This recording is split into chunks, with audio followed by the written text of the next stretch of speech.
Bismillahirrahmanirrahim. I am Zahur Islam, lecturer of pharmacology. Today I'm going to talk about the different classification of antibiotic and its protocols. So here, before starting the presentations, these are the objectives which I'm going to cover. Define the most commonly used drug category that is used to prevent and treat infection, including antibiotic drugs. Briefly discuss the action and effect of antibiotic, list some commonly used antibiotic for each antibiotic category, and discuss in a year the nursing measures, patient education, which can be taken if the patient used to treat and prevent the infections. Before starting the presentation, so first of all, I would like to define antibiotic. What is antibiotics?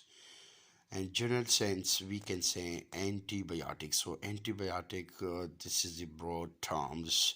You can say antibiotic, these are the chemical substances or these are the medicines which are used to inhibit the growth of microorganisms as well as to kill the microorganisms. So it means that antibiotic is basically these are the chemical substances. So they are used to inhibit, to stop the growth of microorganism, or it can kill a wide range of microorganism. So in general conversations, however, the term antibiotic usually refers to the medications for bacterial infections.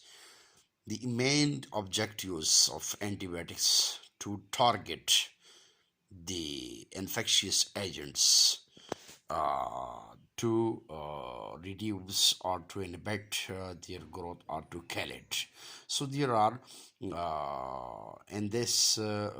are some antibacterials.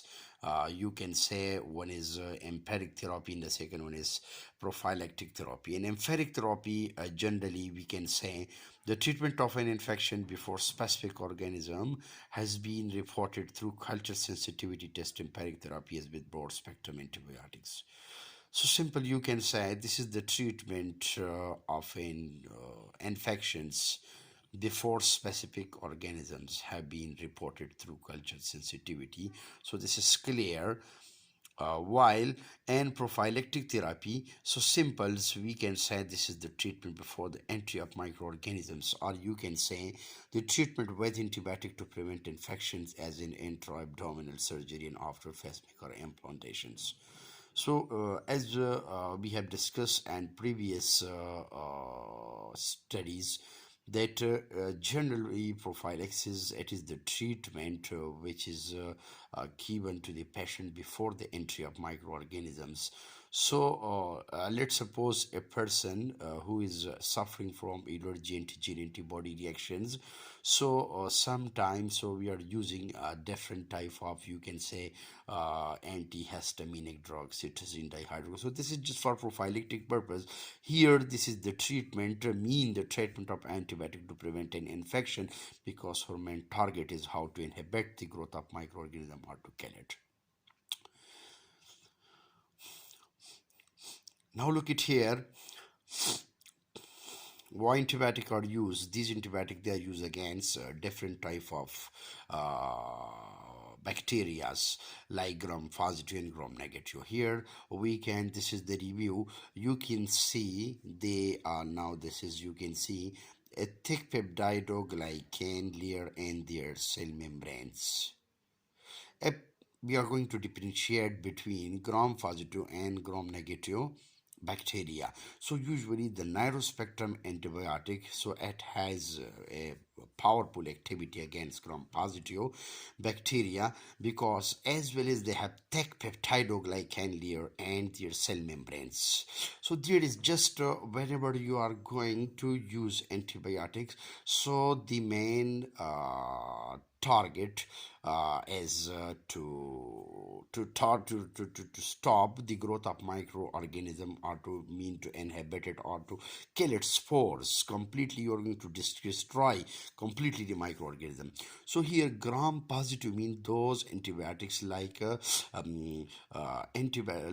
narrow spectrum antibiotics. So narrow spectrum antibiotic, they are just mean they are effective against gram negative. They are more effective against gram positive. I mean that gram positive, that narrow spectrum antibiotic, or you can say bacteriostatics antibiotic, it has powerful effect on the gram positive bacteria, but less effect on the gram negative bacteria. So here I'm going to differentiate between gram positive and negative.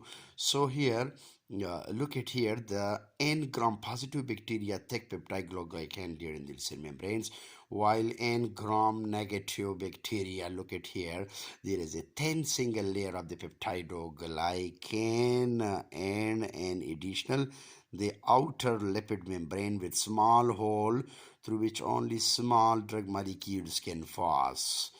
So here's I can say that those antibiotic which have broad spectrum activity, so they can completely destroy the microorganism along with its spores. Now another questions which is going to arise here, so that is why antibiotic they are only destroy the bacterial cells and not the human cells. Because this antibiotic when we are going to use these antibiotic you can say they're used against why they are not destroy the bacterial cells and not human cells, because we are going to target the infections which is caused by certain microorganisms, that may be in the form of bacteria, it may be in the form of fungus, or it may be in the form of any microorganism. So we can say these antibiotic, it doesn't destroy, it cannot destroy the bacterial cells but not the human cell. Now the reason is that because as we know that most of the antibiotic they are extracted from various sources like plant source, animal, microorganism, bacteria, and many more. So here we can mention, so I'm going to mention here, because the antibiotic they are usually prepared or synthesized from bacterial DNA. That's why, and this is